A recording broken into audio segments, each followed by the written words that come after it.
It feels like actually a physical pain sometimes. It feels like this tightening in your chest where you kind of can't breathe and you feel a bit like you're drowning.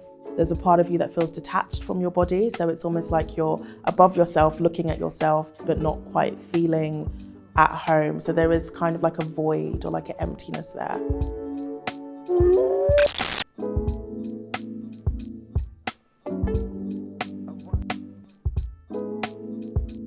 I'm Radhika Sanghani and I'm a freelance journalist and author. My name is Stephanie Yeboah. I am a plus-size style blogger at nerdabouttown.com, body positive activist, writer and author.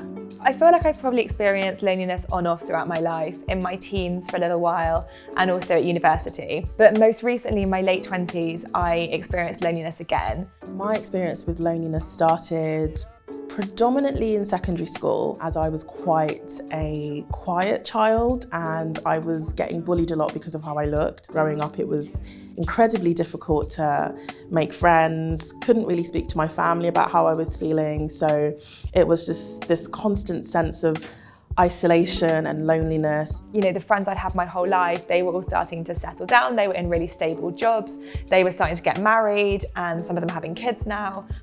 There was something about being in a really different space to them that made me feel really, really lonely. And I didn't have that sense of community that I've always really wanted. I decided to set up a nail bar for the elderly after realising just how much loneliness was affecting the elderly population, but also my own generation. Hello. Oh, hello. Hi, how are you? So Des, this is Stephanie. Hi Des, how are you? Lovely to meet you. And this is Anna. Hi Anna, nice to meet you.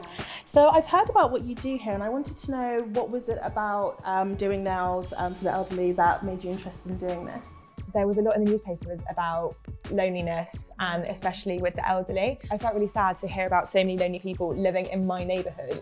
And at the same time, it made me realise that I was lonely as well. So I just got in touch with the charity and I suggested doing a pop-up nail bar in their day centre. And we did a trial, they were really excited. They said, why not? Nobody's ever done anything like this before. And it went so well that now I do them regularly. There's something simple about the act of like painting nails and having a chat.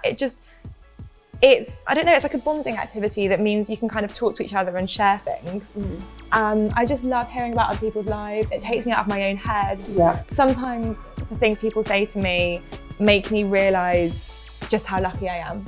And it makes me focus on what I do have in my life as opposed to what I don't have.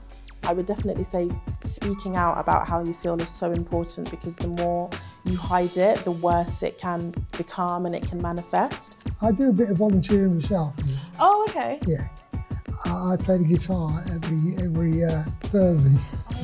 And it's great because you get a lot of people who respond to music, you know, especially if they've got dementia and that. What about you, Anna? How do you find it? Oh, it's a nice family atmosphere. Sometimes you don't want to go home.